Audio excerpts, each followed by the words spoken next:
Hello students, तो आज के लेक्चर में हम देखने वाले 2014 सी सेट के कुछ इंपॉर्टेंट क्वेश्चंस। आपको पता है कि आगे वाले जो दो लेक्चर थे उसमें सी सेट 2014 में जो इंपॉर्टेंट क्वेश्चंस पूछे थे वो हमने सॉल्व भी किए थे, आपने देखे भी थे कि कैसे इजी क्वेश्चंस थे।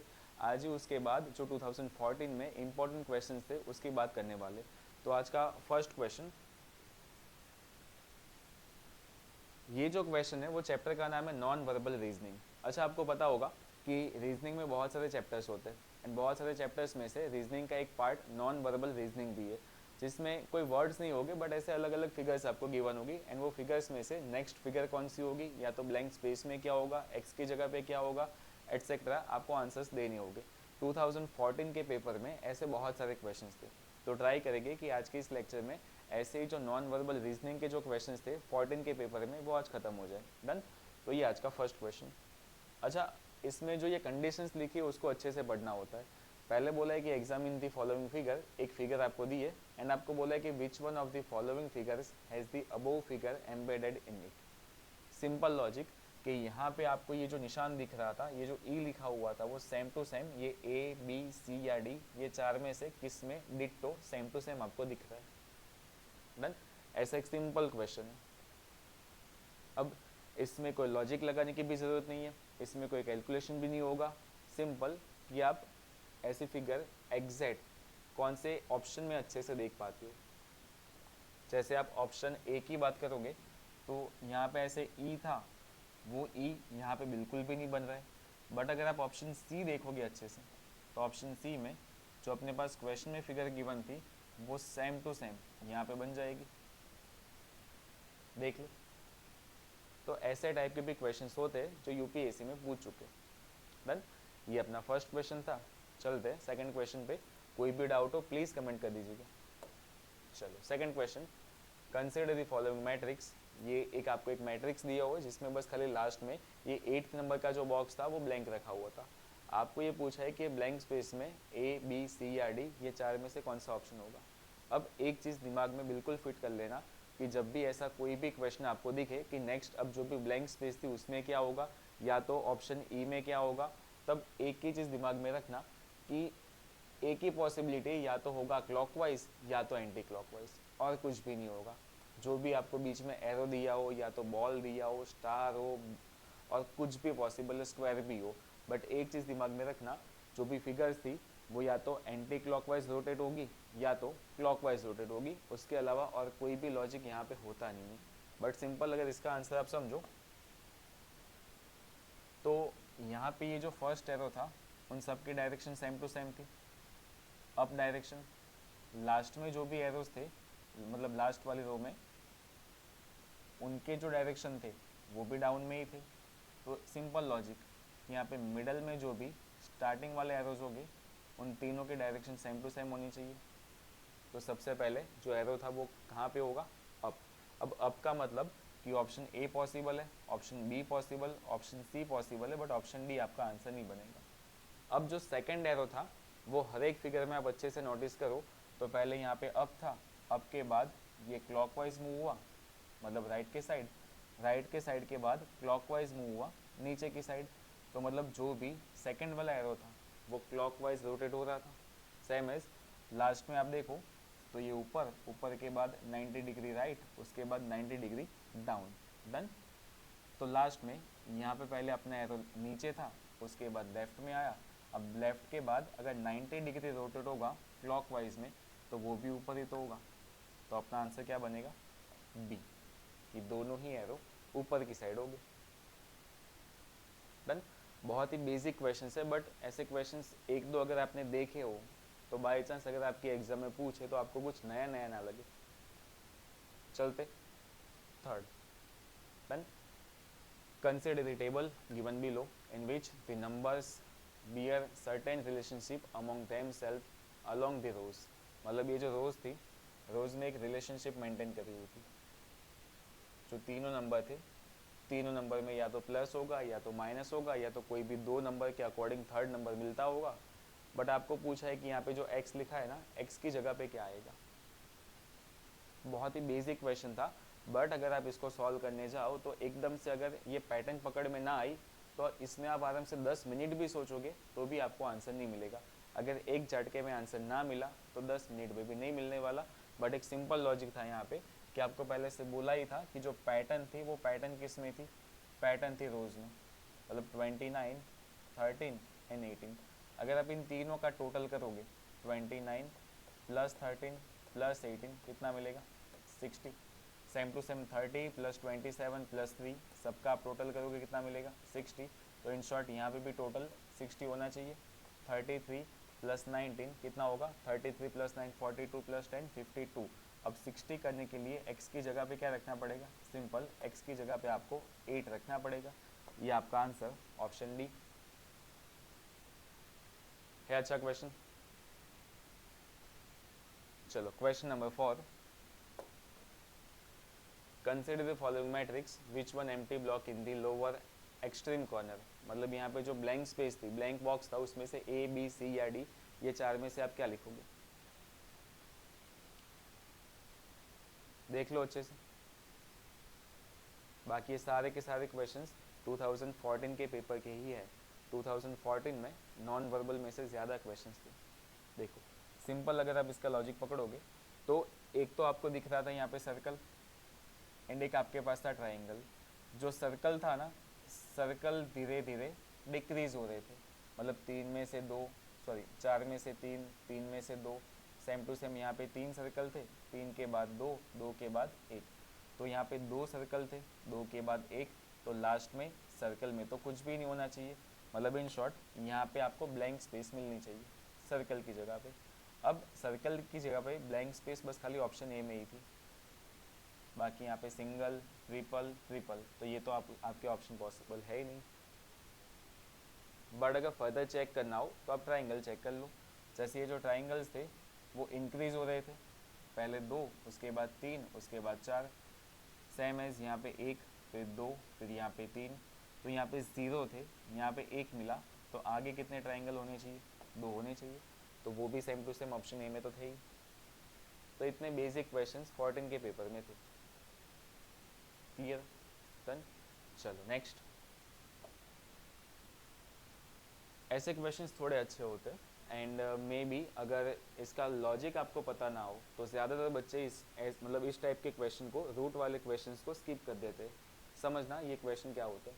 With reference to the figure given below, the number of different routes from S to T without retracing from U and और वी।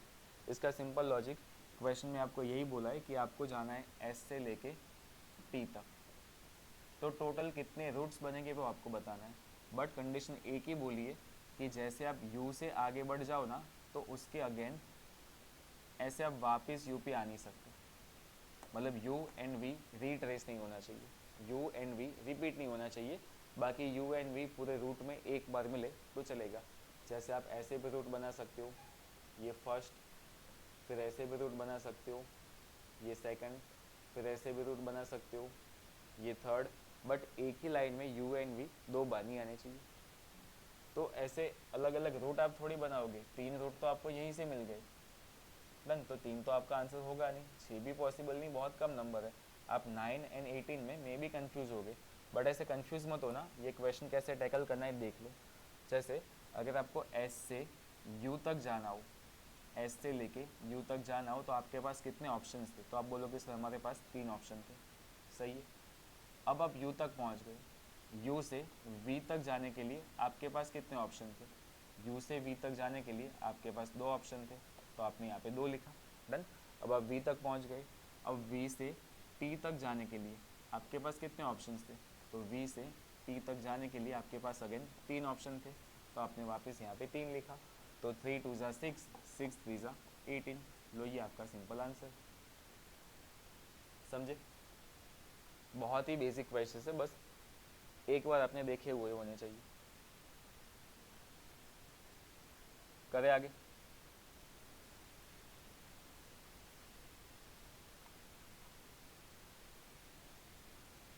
चलो next. Again non verbal reasoning, consider the following figures, change in position of beats in the 4 figures above follows a sequence. Following the same sequence, which of the figure below should appear as the 5th figure above? करते चलिए। Circle के अलग अलग 2 part है, एक में white, एक में ब्लैक, मतलब एक डार्क एंड एक फेयर।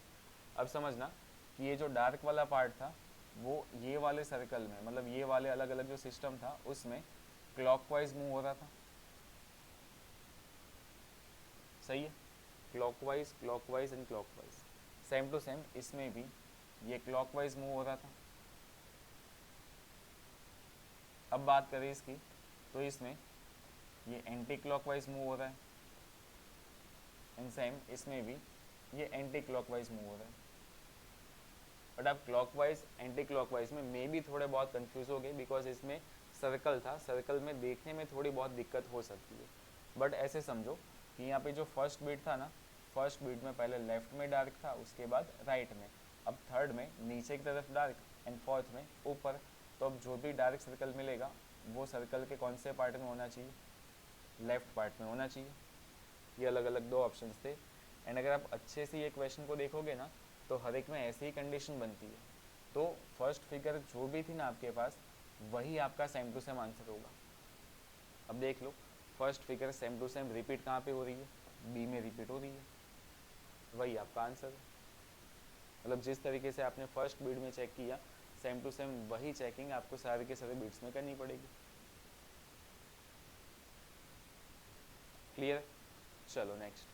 तो ये जितने भी क्वेश्चंस आपने देखे, ये 5 या 6 जितने क्वेश्चन, वो नॉन वर्बल रीजनिंग के क्वेश्चन हैं, जो एक पूरा एक चैप्टर भी है एंड यूपीएससी के लिए इम्पोर्टेंट भी है।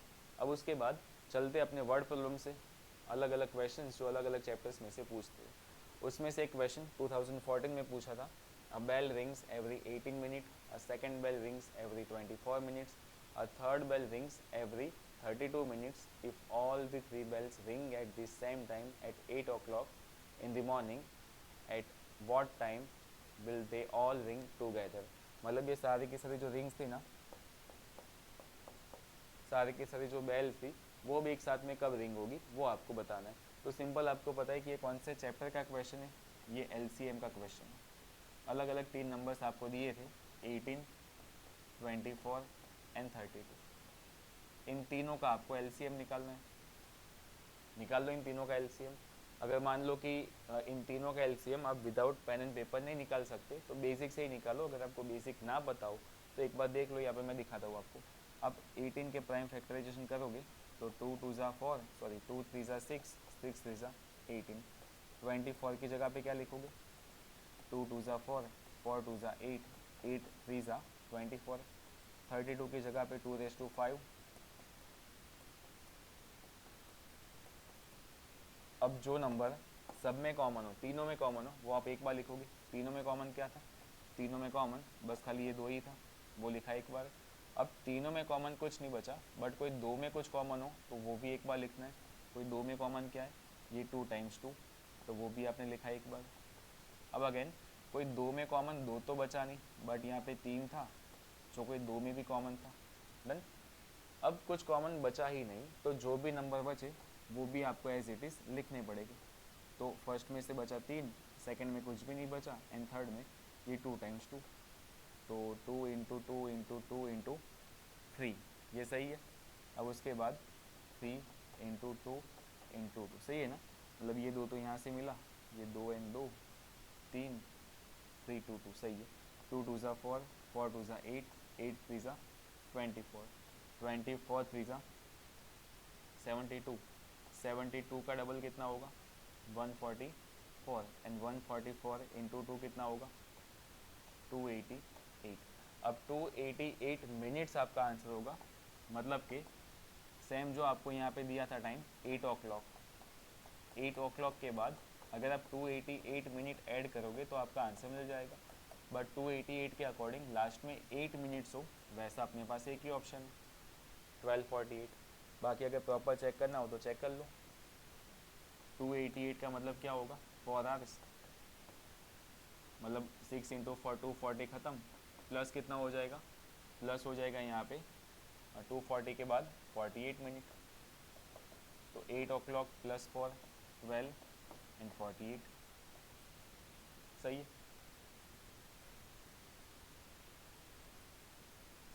है बहुत ही बेसिक क्वेश्चंस। चलो करते हैं next.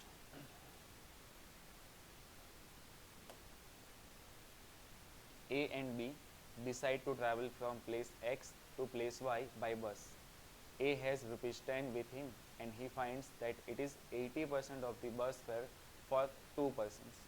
B finds that he has 3 with him and hands it over to A. In this context, which one of the following statement is correct? Condition समझे आपको क्या दी थी? कंडीशन ये दी है कि ए के पास 10 रुपये थे, बट उसको पता चला कि दो जने की जो भी टिकट होगी ना वो उसका 80% ही था। तो पहले तो आपको ये सोचना होगा कि ये जो 2 पर्सन की टिकट थी उसके टोटल कितने रुपीज़ होंगे। तो सिंपल आप यहाँ पे लिख सकते हो कि जो भी ये 80% था उसकी वैल्यू कितनी थी, 10 थी। तो अगर 80% इज इक्वल टू 10 होगा तो सीधा 100% बराबर कितना हो जाएगा।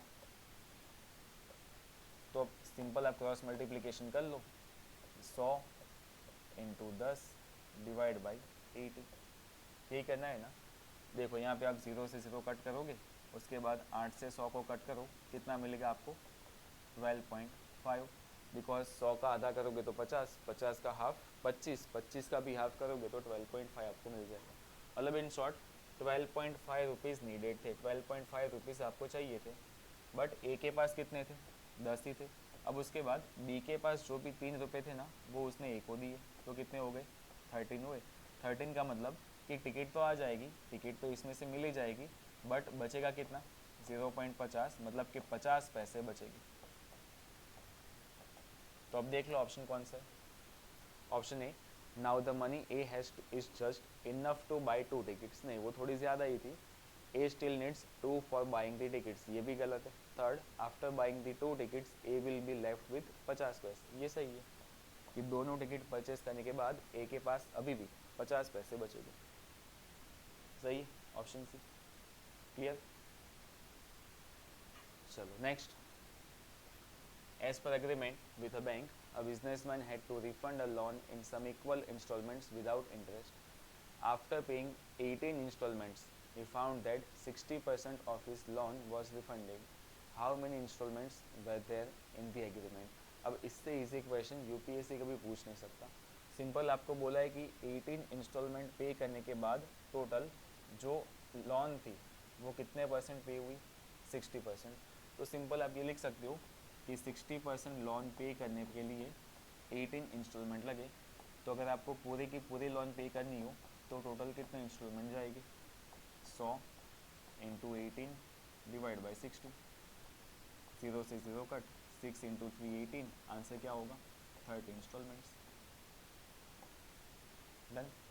बहुत ही बेसिक क्वेश्चंस। क्लियर। तो ये 2014 का पार्ट नंबर 3 था, जिसमें इंपॉर्टेंट क्वेश्चंस जो भी आपको पूछे थे नॉन वर्बल रीजनिंग के, या तो फिर परसेंटेज के, या तो फिर LCM HCF के, वो हमने देखे। अब 1-2 दिन में वापस से आप इसका पार्ट नंबर 4 देखोगे, जिसमें बाकी के जितने भी क्वेश्चंस थे वो सारे क्वेश्चन ट्राई करेंगे कि एक साथ में ही ख़त्म हो जाए। डन।